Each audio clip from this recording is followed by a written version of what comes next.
بسم الله الرحمن الرحيم. بالله من الشيطان الرجيم. بسم الله الرحمن الرحيم.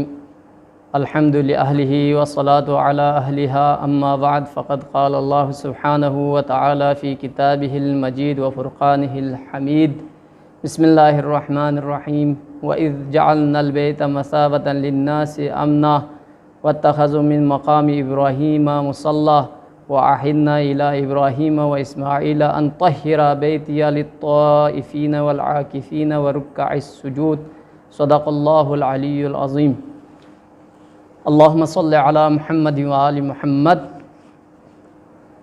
ناظرین کرام، ماہ مبارک رمضان کی برکت اور اس مبارک ماہ میں جو عبادات خداوند متعال نے اپنے خاص بندوں کے لیے مخصوص کیے ہیں، جن کو عبادات کرنے کا، دعائیں پڑھنے کا شرف حاصل ہوتا ہے، ان کے لیے ایک عبادت آخری عشرے میں جو مخصوص کیا ہے وہ ہے اعتکاف۔ آج ہم اعتکاف کے بارے میں مختصر بیان کریں گے۔ اعتکاف فرماتے ہیں کہ پیغمبر اکرم صلی اللہ علیہ وآلہ وسلم کے زمانے میں جب ابتدا میں جو فرض کیا گیا تھا، خداوند متعال نے امت محمد صلی اللہ علیہ وآلہ وسلم پر، تو اس وقت پیغمبر اکرم صلی اللہ علیہ وآلہ وسلم نے پہلے عشرے میں جو ہے اعتکاف پر بیٹھے اور اپنے اصحاب کو بھی اور خود پیغمبر اکرم صلی اللہ علیہ وآلہ وسلم نے اعتکاف کیا ہے۔ اور دوسرے سال دوسرے عشرے میں، اور اسی طرح تیسرے سال تیسرے عشرے میں، اور آج تک ماہ مبارک رمضان کے آخری عشرے میں، اور مسلمان اللہ تعالیٰ کی خوشنودی کے لیے خلوص نیت کے ساتھ اللہ تعالیٰ کی عبادت کرنے کے لیے اعتکاف میں بیٹھتے ہیں۔ عزیزان محترم، اگر ہم لغات کے اعتبار سے اور اصطلاح شریعت کے اعتبار سے دیکھیں تو اعتکاف کے معنی کیا ہیں؟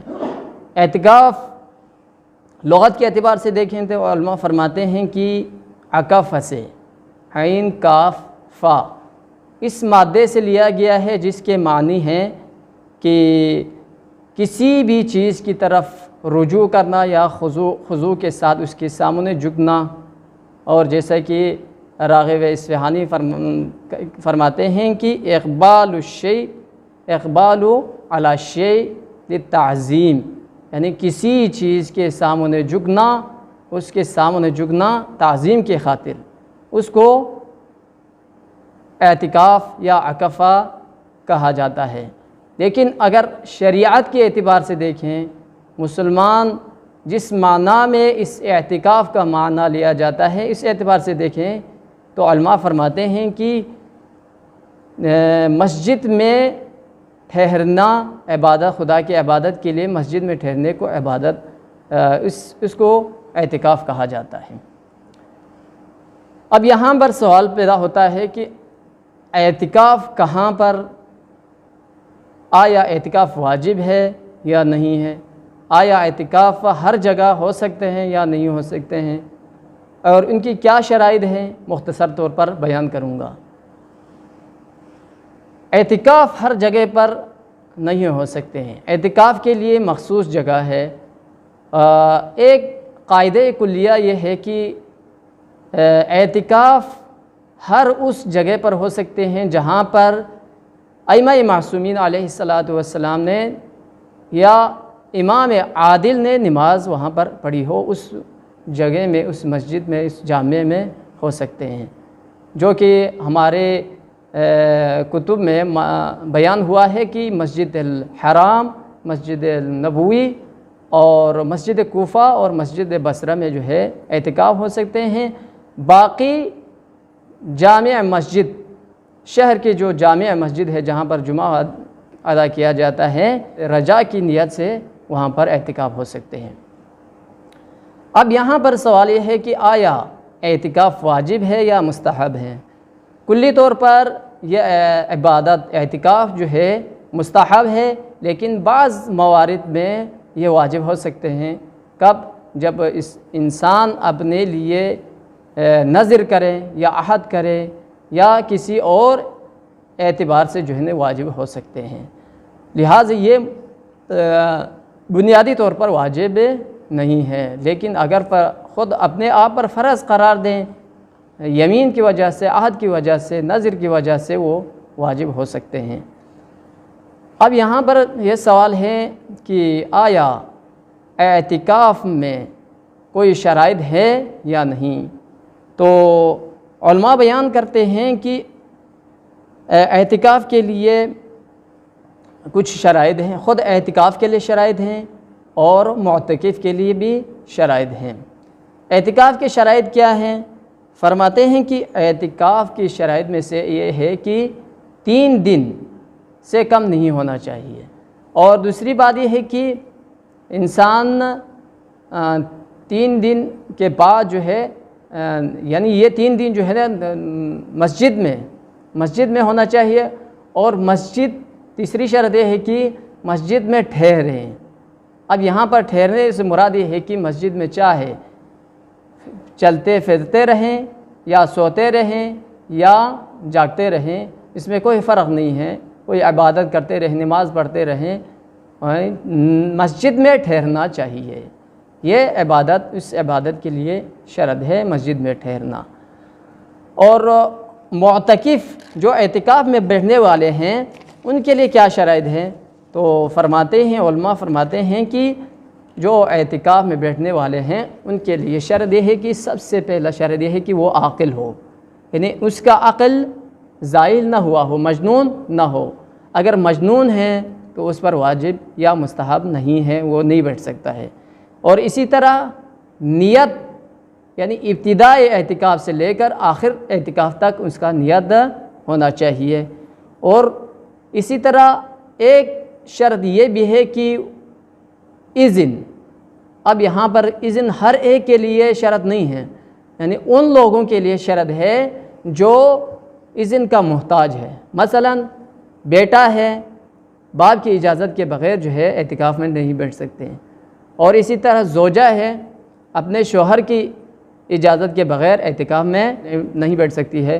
اور اسی طرح کیا ہے، وہ شخص جو کسی کی ایجار پر ہو، کسی کی گھر میں کام کر رہا ہو اور وہ اس سے ایجار لیتے ہیں یا اس سے مزدوری لیتے ہیں، اگر وہ گھر والا اس کو اجازت دے دیں تو وہ اعتکاف میں بیٹھ سکتے ہیں، وإلا اس کی اجازت کے بغیر اعتکاف میں نہیں بیٹھ سکتے ہیں۔ اور چوتھی جو شرط ہے وہ یہ ہے کہ روزہ، پس بغیر روزے کے اعتکاف نہیں ہو سکتے ہیں۔ پس اعتکاف کے اہم شرط میں سے ایک یہ ہے کہ وہ روزہ سے ہونا چاہیے۔ پس اس روزے کی شرائط سے ہمیں یہ معلوم ہوتا ہے کہ انسان ان دنوں میں اعتکاف پر نہیں بیٹھ سکتے ہیں جس دن جو ہے روزہ رکھنا حرام ہے، مثلا عید الفطر کے ایام، عید الاضحیٰ کے دن، اور اسی طرح وہ ایام جس دن جو ہے نا روزہ رکھنا حرام ہے۔ بس یہ 4 شرائط ہیں، اور آخری جو شرط ہے وہ یہ ہے کہ یہ اعتکاف خالص ہونا چاہیے، اخلاص کے ساتھ ہونا چاہیے، ریا کے لیے نہیں ہونا چاہیے۔ بس اگر کوئی شخص کسی کو دکھانے کے لیے یہ عبادت انجام دے دیں، یہ اعتکاف میں بیٹھیں، تو اس کی جو عبادت ہے، یہ اعتکاف ہے، وہ قابل قبول نہیں ہے۔ لہٰذا یہ اس کے لیے اہم شرائط میں سے ایک شرط یہ ہے۔ آیا اب یہاں پر سوال پیدا ہوتا ہے کہ آیا اعتکاف میں کوئی بیٹھنے والوں کے لیے جب وہ بیٹھتا ہے تو مسجد سے نکل سکتے ہیں یا نہیں نکل سکتے ہیں؟ تو عام طور پر یہاں پر کیا ہے، نکلنا حرام ہے، بغیر کسی عذر شرعی کے مسجد سے نکلنا حرام ہے۔ اور یہ اعتکاف پہلے 2 دن مستحب ہے، لیکن جب 2 دن مکمل ہو جائیں تو تیسرے دن وہ واجب ہو جاتا ہے، اس کے لیے ضروری ہے کہ وہ مسجد میں ہی ٹھہرے رہیں اور تیسرے دن مکمل کریں۔ اب یہاں پر اعتکاف کب شروع ہو جاتا ہے؟ فرماتے ہیں کہ جس دن وہ بیٹھیں اعتکاف پر، اس دن کی صبح فجر کی نماز سے پہلے اور مغرب کے اذان کے بعد جو ہے نا اس کا ایک دن شمار ہو جاتا ہے، اور اسی طرح دوسرے دن کے فجر سے اور آخر تک۔ لیکن وہاں پر رات کو بھی کیا ہیں، وہ 2 راتیں وہ شامل ہو جاتے ہیں، البتہ پہلے دن کی صبح فجر سے جو ہے نا وہ اعتکاف میں بیٹھیں تو کیا ہے، اس کے لیے تیسرے دن رات کو بیٹھنے کی ضرورت نہیں ہے۔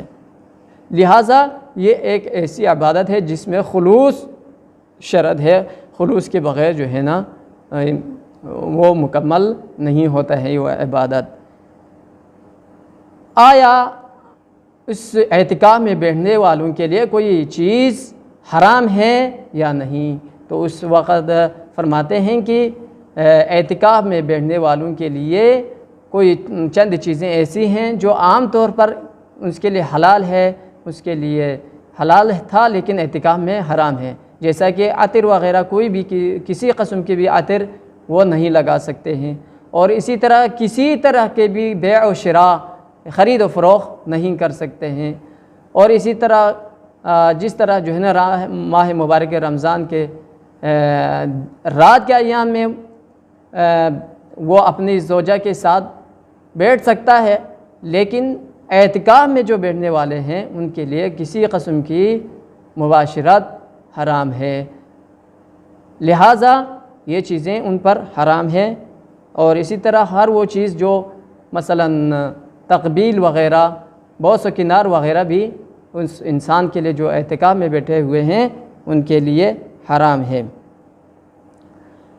اب یہاں پر آخری جو مرحلہ ہے اس میں یہ ہے کہ آیا وہ کوئی شخص جو اعتکاف میں بیٹھا ہوا ہے، آیا وہ مسجد سے نکل سکتے ہیں یا نہیں؟ تو فرماتے ہیں کہ واجب کام کے لیے وہ نکل سکتے ہیں، لیکن جتنا ہو سکے وہ باہر نہ رہیں، مختصر طور پر وہ واجب کام انجام دے دیں اور واپس آ جائیں۔ جیسے کہ غسل جنابت اس پر واجب ہوا ہو تو اس وقت وہ کیا ہے، باہر نکل کے واجب غسل ادا کر کے فوراً مسجد میں واپس آ جائیں، اور اسی طرح واجب کوئی بھی کام کے لیے وہ نکل سکتے ہیں، اور کوئی ایسا کام لاحق ہو جائیں جو اسی کے بغیر جو ہے نا ممکن نہ ہو تو اس وقت بھی نکل سکتے ہیں، لیکن مختصر راستہ، شارٹ راستہ وہ استعمال کریں۔ لہٰذا یہ ایک ایسی عبادت ہے جس کو خداوند متعال نے انسان کے لیے اور مسلمانوں کے لیے اور ہم سب کے لیے ایک تحفہ کے طور پر اللہ تعالیٰ نے ہمیں عطا کیا ہے، جیسا کہ خداوند متعال نے ارشاد فرمایا وَإِذْ جَعَلْنَا الْبَيْتَ مَثَابَةً لِلنَّاسِ وَأَمْنًا وَاتَّخَذُوا مِن مَّقَامِ إِبْرَاهِيمَ مُصَلًّى وَأَعِدْنَا إِلَىٰ إِبْرَاهِيمَ وَإِسْمَاعِيلَ أَن طَهِّرَ بَيْتِيَ لِلطَّائِفِينَ وَالْعَاكِفِينَ وَالرُّكَّعِ السُّجُودِ۔ تو اس آیت کے آخری پیرا میں فرماتے ہیں کہ حضرت ابراہیم اور حضرت اسماعیل سے خداوند متعال نے عہد لیا ہے کہ اس بیت کو، اس خانہ کعبہ کو جو کہ امن و آشتی کا مکان ہے، اس کو پاک و پاکیزہ رکھیں، کن کے لیے؟ جو طواف کرتے ہیں اور جو اعتکاف میں بیٹھتے ہیں اور اس مقام میں عبادت کرتے ہیں۔